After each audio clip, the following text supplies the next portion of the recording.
You Are Nowhere was the first thing that I made outside of school after getting my bachelor's in fine arts, and is structured around kind of like an interpretation of like the traditional American dream, which I always took as the road trip. And honestly, when I was younger, at least during that time, I was not very much a morning person. So like that beautiful light that I'm now like always attracted to and I'm willing to get up for, found myself shooting more often in the afternoon or at night.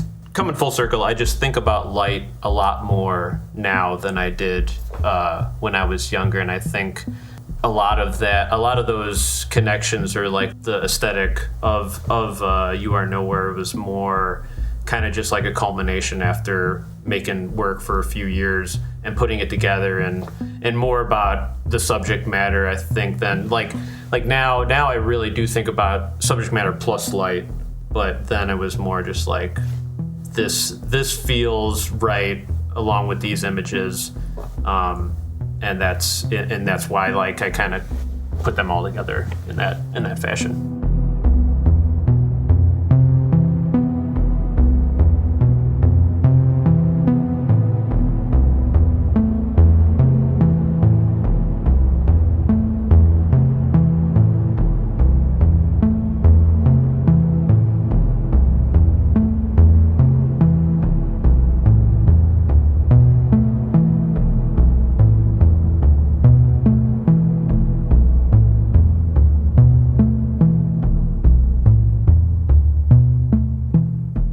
There's always something that I could like go out and be seeing, right? Like I'd always go out and be searching for something, but like you said, like trying to find things locally, I almost feel like that's a harder like photographic task for me, is to like find something that I'm interested in locally, where I feel like if I just drive, even if I drive just like an hour or a half hour somewhere away, like I'll be more interested or more focused on like getting away from here.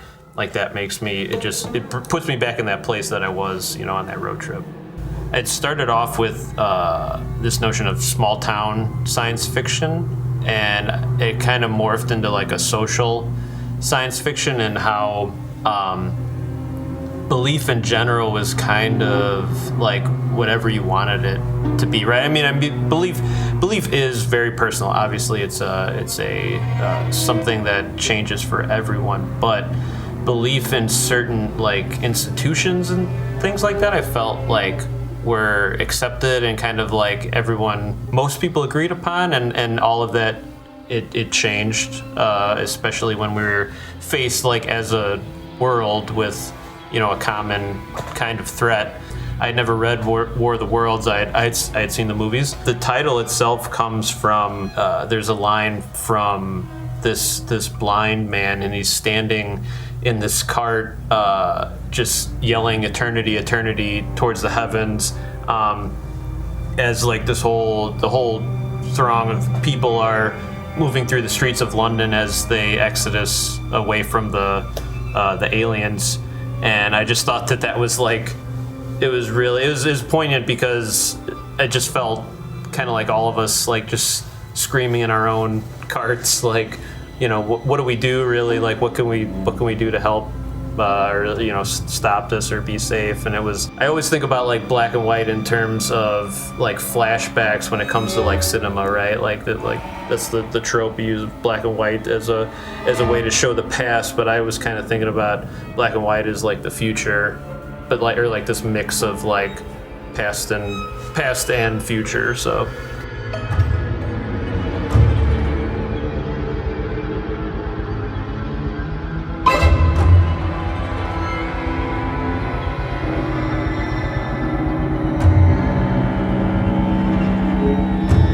Eternity is all black and white, but I was certainly influenced by a few things that I had consumed. One of them was Matthew Genitempo's Jasper. Like after seeing that work, I don't like to say that I was influenced that heavily, but after seeing it, it was really it was profound. I mean, the work in general is a miracle, but I feel like seeing it in black and white and realizing like, some of these, like seeing some of those images and knowing that they are probably vivid colors that he was seeing.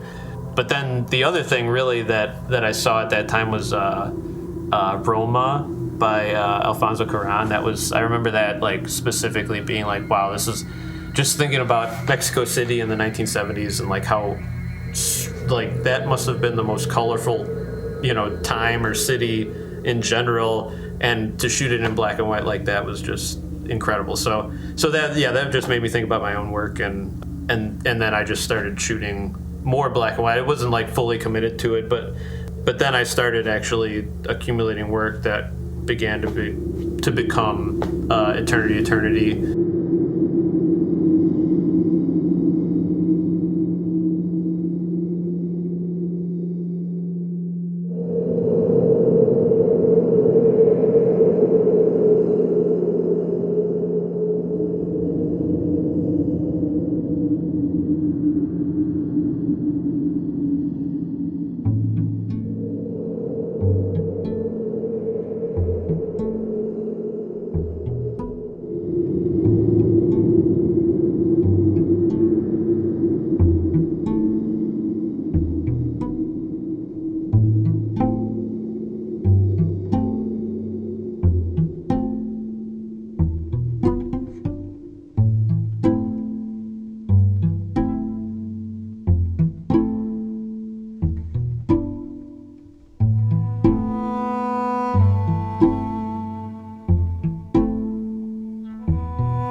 Even if it is cliche, even if it is like something that's been done a million times, it's always going to be your own interpretation of that cliche, right? So like if we really felt compelled to stop and take images of those old cars, like I think you should just follow that feeling. But also, I feel like some of my most interesting experiences, at least photographically, have kind of stemmed from stopping for something that you see initially and being interested, but then like exploring a little bit more beyond that. Like even the experience of getting out and looking around, like it can't, like I feel like that's really like the whole, my entire mantra right now as a photographer is like I just want to go and like look at the world. Like I just want to go out and explore and see what I see what kind of people I meet or whatever I run into, and then like if I make a photograph from that, then that's even better.